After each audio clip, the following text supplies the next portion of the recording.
We're here at Creative Zone, a company that helps SMEs, startups, entrepreneurs, and businesses set up here in Dubai. I'm about to speak to the CEO, Lorenzo, Jooris, who's going to tell us more about just exactly how they do that. Let's tune in. Lorenzo, so the Creative Zone, tell us more. What is it? How does it work? And how did you get involved in this? Creative Zone is a company that was established 13 years ago. We are mainly in the business of helping individuals and companies set foot in the UAE, start their businesses in the country, and we help them throughout the journey of different services that include company formation, organizing for their visas for the dependents and their families, opening bank accounts, tax and accounting services, so anything that an entrepreneur might need in the entire journey of setting up the company in the UAE and then becoming operationally, if we can say. And what are some of the main hurdles or challenges that individuals and businesses have when trying to set up in the UAE? Traditionally, the UAE has really improved a lot on the way that people are able to come and get started, but still we can say that the journey is a little bit cumbersome. That's why they need a partner such as Creative Zone to take them through this entire journey. When you start a company, there's about 52 different free zones by which you can start a business. Imagine if you're a foreigner, you come here, you're not familiar with the place, you don't know which one is the most sort of attractive or convenient for your business. So this is where we come into the picture. We have that know-how that we're able to pass on to our clients to support them in making the right choices, what is the right activity for the type of business that you're trying to do, which free zone gives you the most interesting incentives for you to operate. So there is a need of having a partner like Creative Zone to really take you through this entire journey. Now, you've been with the business for 3 years now, correct, if I understood correctly. But before that, you were involved in another activity. Tell us more about that. Yeah, I find actually all of these sort of different services are converging into one. Previously to being the CEO of Creative Zone, I was a vice president of growth and strategy at a company called Arton Capital. This was into the business of helping individuals gain access to a new citizenship or a new residency. Now, this is the interest that I saw when I came into Creative Zone. When you set up a company in the UAE, you also become resident of the UAE. So this is why I think that all of these kind of new services are converging into one. We have recently launched a new division at Creative Zone called Creative Zone Premier, where we're giving these more tailor-made, bespoke services to high net worth individuals that are looking for residency options, citizenship by investment, and looking at their story a little bit more from a broader perspective. We're not only looking at how can we help you set up your company, we're looking at your entire journey. What is it that you need for you, for your family? Is this like a plan B? Are you looking to open a company in the UAE because you're looking for a plan B? The way that UAE is positioning itself has become very attractive for global and what we call nomad entrepreneurs. And I'm particularly interested in that, especially looking at some of the trends that we're seeing where businesses, individuals are no longer stuck by a particular location or a particular residence. We're talking digital nomad, we're talking global citizenship. And also just walking around in Dubai, I'm seeing a multitude of cultures. So what's been the interest when it comes to Africans and the African continent? And I think it applies to everybody around the world. You know, traditionally, we can say before COVID, we as individuals used to live in 3 distinct spaces. We used to have our home where we live and spend time with our kids and family. We would have our office space, we would go to work, and then we will have a third space where we would go and spend our holidays and go and have travel and leisure. These were 3 distinct spaces. Now, since COVID, we realize that all of these have merged into one. Individuals want a place where they can work, live, and enjoy all simultaneously in one place. And this is why Dubai and the UAE have become so attractive.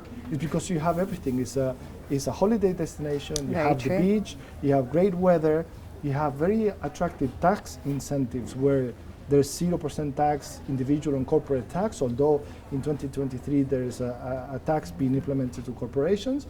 And you have a great place of connectivity. You have Emirates Airlines that is connecting you with any city around the world, the biggest airline in the world. So this is what made the UAE value proposition so attractive, and this is why so many people from around the world are flocking into the UAE to see how they can be part of this journey.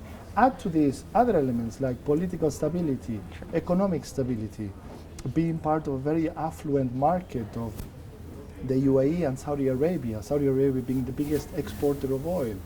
The Saudi Arabian extra budget that has been generated out of these higher increased prices of oil makes this region the place to be looking at nowadays if you are looking to do any sort of business. And if you look at the African continent, where do you see the biggest interest coming from? We see a lot of entrepreneurs and business owners coming from South Africa. South Africa, I think it's our first African market, if we can call it. As well, Nigeria has also been a very important source of entrepreneurs and SMEs and business owners coming. And as I said, most of the African clients are looking for that plan B. They're looking for this new sort of place that they can think a little bit more globally and to the region. In fact, Dubai is a perfect space for you to operate maybe your African company from and serve the African continent.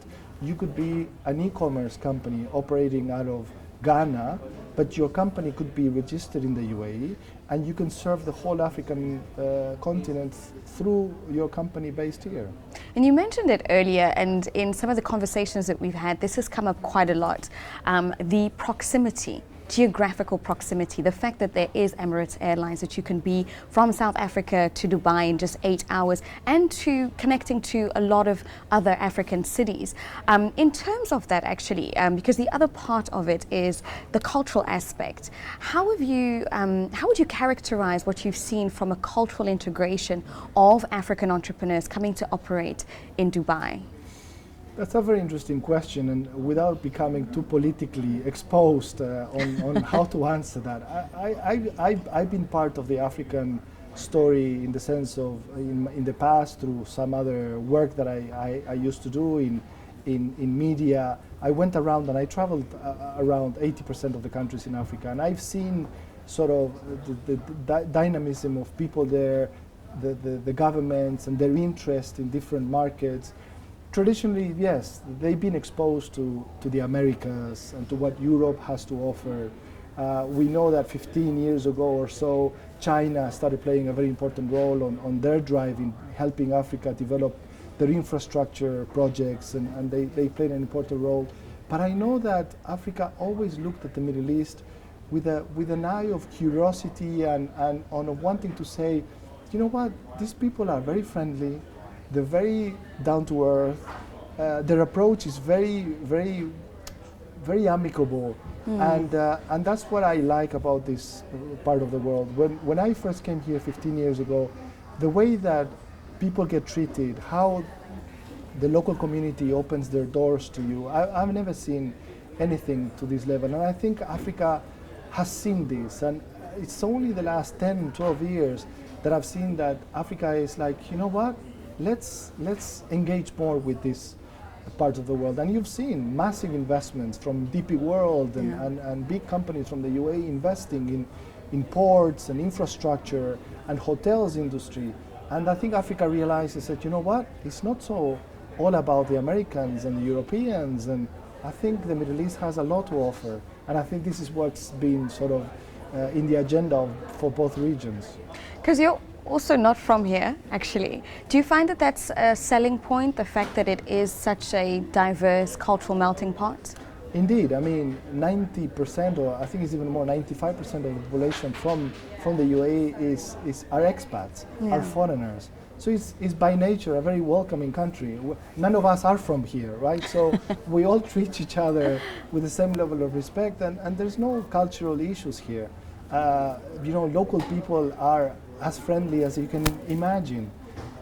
It's really a melting pot of nationalities, and we're all here, pursuing better opportunities and a better quality of life. And And the country has done that, has provided this to all of the foreigners that have come here. And in terms of entrepreneurs setting up here, do you find that the climate has changed in any way since COVID? I mean, you mentioned the integration of work, life or personal life and play. What are some of the other trends that COVID-19 has brought? Really, COVID has taught us many things in the way that we operate and mainly on the way that we run our businesses. Companies have become a lot leaner. We realize that we can be a lot more competitive on the way that we operate if we, structure things in a little bit in a different way.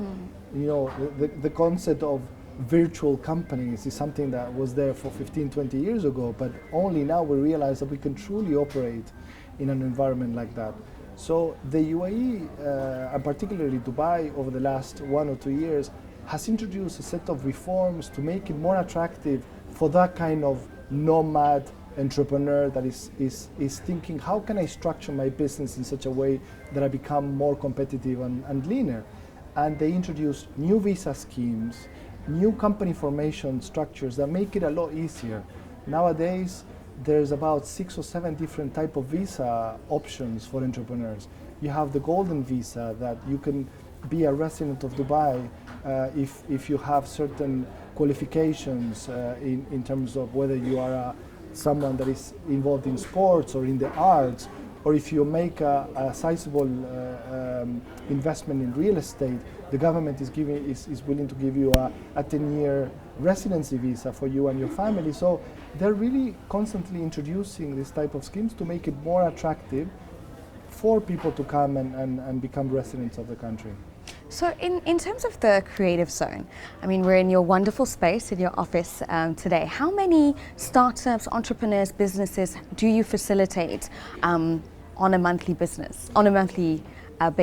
That's a very good question, and we're very proud to share that over these 13 years, we have helped over 45,000 individuals either set up their companies through us or help them with their visa requirements for them and their families. We set up an average of about 400 to 450 new companies a month, wow, which is a very important number. In total, we are about 180 employees, and the interesting part is that we have also become nomad and global. We have about 50 of our employees operating from different parts of the world. We have about 20 people sitting in the Philippines. We have 20 people sitting in Africa in different locations. We have 20 people sitting in India. We have parts of our client relationship team sitting in different parts of the world. So we also recognize that for us to remain competitive and become this global entity, we needed to stretch out to the rest of the world also in the way that we operate. That's leading by example and showing Exactly. that it can be done. Because a lot of businesses would like to see this sort of digital work from anywhere kind of operation, but in practice struggle to actually put that into application. One thing I am quite curious to understand a little bit more is in terms of the companies that approach you, what is it that they're after the most? Yeah, I think initially the key thing that people need to understand, or they're curious to understand, is where is the right jurisdiction for the type of entity. As we were saying, there's about 52, 54 different jurisdictions that you can get a license from, a business license from. So first question number one is, where is the right jurisdiction? Second point would be, what is the most cost effective in terms of my current needs? Depending on that type of company, do you need to have office space? Do you require office space? How many visas does your company require in terms of the number of employees? So these are all of the initial questions that our team of business setup advisors go through with the clients in order to understand what are the needs of the client. But I would say, first of all, jurisdiction, the right jurisdiction, the right pricing, and then third, they need a partner that can really take them through the entire journey, because as our slogan says, business setup is just the beginning, and it is truly like this. I like that. After the company is formed, you need someone to really guide you through everything else that comes after that, which is you need help with compliance related matters. You know, the world is becoming more compliant. Very true. All of the world. Government entities and authorities need to know more information about ultimate beneficiary owners, UBO. There's more processes to do with AML reporting, anti-money laundering, ESR, initiatives. So you need a partner that can, help you with those reporting standards that are being elevated from around the world. We have a very strong team that we call concierge. We help clients with everything that they might need, from booking hotels and their flights for initially coming here. We help with relocation services, finding apartments and hotels and houses, putting their kids to the right schools. We really help the client in so much more than company formation. Once the company is set up, you need a bank account. We help you open your bank account. You need a payment gateway for your website to get traction from your clients. You need lead management services. You need marketing support. Sure. We have a team that does media and marketing solutions for our So that clients. really speaks to a 360 approach 100%. to and like you say, business setup is just the beginning. This is beyond that. How long does the actual setup process take? Say somebody calls you today, they want to set up in Dubai in the UAE. How long is that process? It can take anything between a week to 2-3 weeks, depending if we're considering the fact that they are including the visas that they might need. So actually getting a license can take as little as 1 day. You can get a trade license in 1 day. But after that, people need visas for the investors, for their dependents, for their employees. So let's say the traditional package is you get a trade license and you have a main visa for you as the main investor. That whole process can take around 2 weeks. Okay. Now, there's another person that we interviewed on the channel, Vusi Bakayo. I understand that you have a partnership with him. Tell us more about that. Definitely.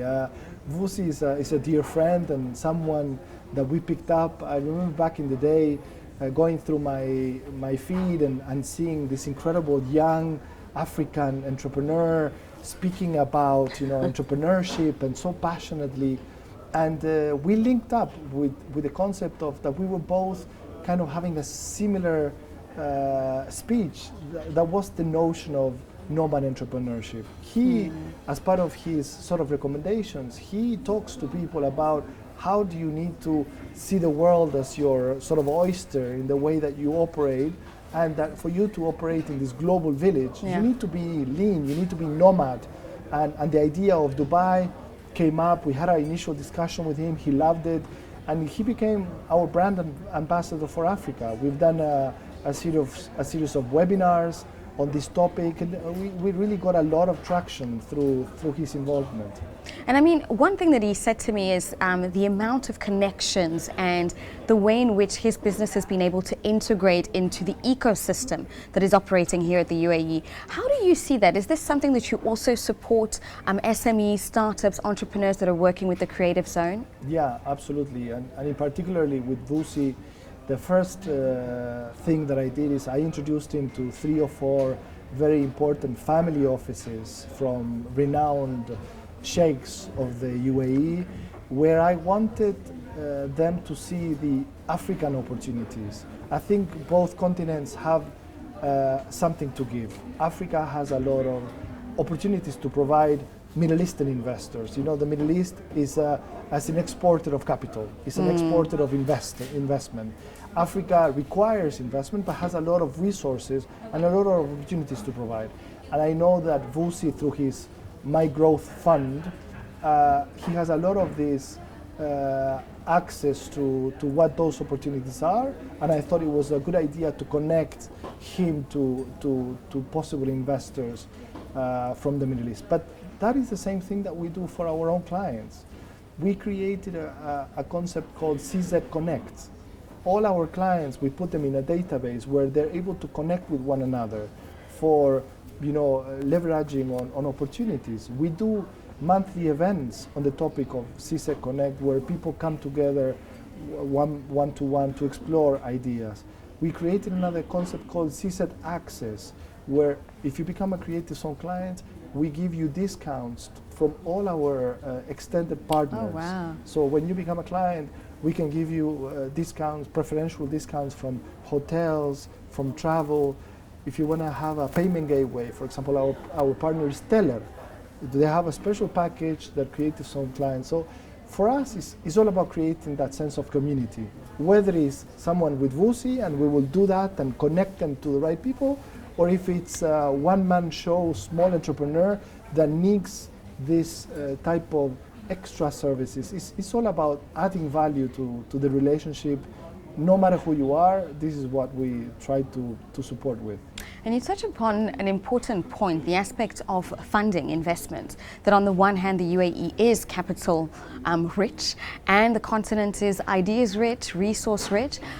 What are some of the initiatives that are available, or how would you gauge the investment landscape and the opportunities that African entrepreneurs could have here? Definitely. If there was something that I could really recommend is for African entrepreneurs and African individuals to try to build on those formats where they could be more proactively showcase what are those opportunities. I think Africa is not doing that enough. I think VC funds and investment family offices don't have the needed exposure to African opportunities. And I think they're tired of hearing the same old Middle Eastern stories, if I could say. There's enough of that. I think there's not enough flavor and options. We all know that, you know, when a real African opportunity comes up, it's a real one, because there is market, there is a consumer, there is appetite, and you know, when you compare that to a place like the UAE, we're how many? 7 million inhabitants. I mean, Africa all put together, I mean, Nigeria, South Africa, they're big markets. Yeah. This, for any investor, this represents a very big opportunity. Indeed. And Africa still has many things to be done. So from an African point of view, I would say, come over here and hang out over here and see what other people are doing and pursuing.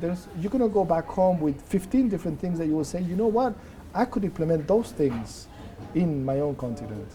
And because you've spent quite a bit of time on the continent, on the African continent with your previous work, so you've got a certain understanding, and you've also spent time here. So what would you say would be the number one advice that you would give to African business people looking to do business with the UAE? I would say that make this stop something that you do a little bit more often. Try to put it in your agenda, or try to come here for 3-4 days, at least once every month or 2 months.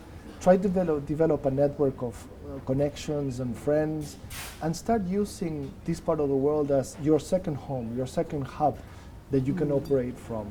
There's a lot of opportunities, and as I said, there is those two angles. One is how can you bring investments from this part of the world into Africa, and how you can take certain ideas that are being implemented here to implement your own continent. So that would be my piece of advice, is come hang out a little bit more often here, and I'm sure you're going to go back home with a lot of ideas to implement.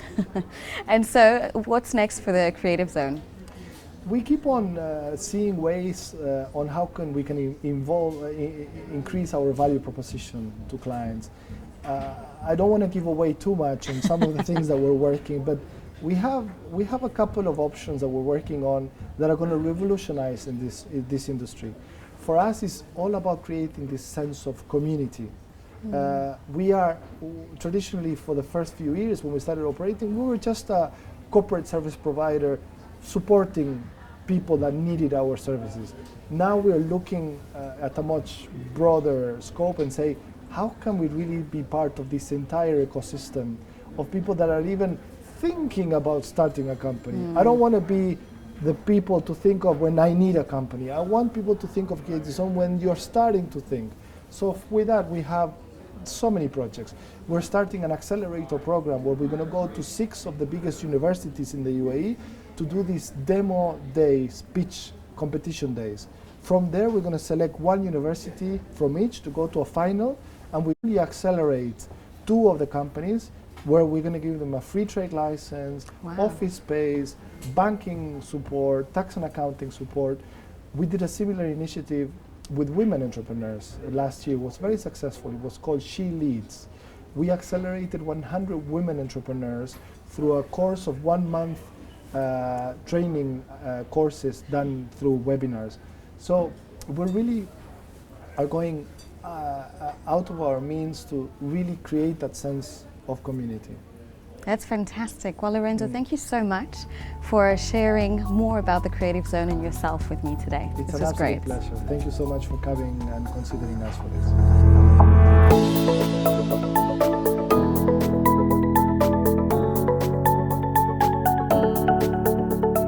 Well, what an insightful conversation, learning about the possibilities that Dubai and Creative Zone offer entrepreneurs, businesses, and startups from Africa in setting up here in Dubai. I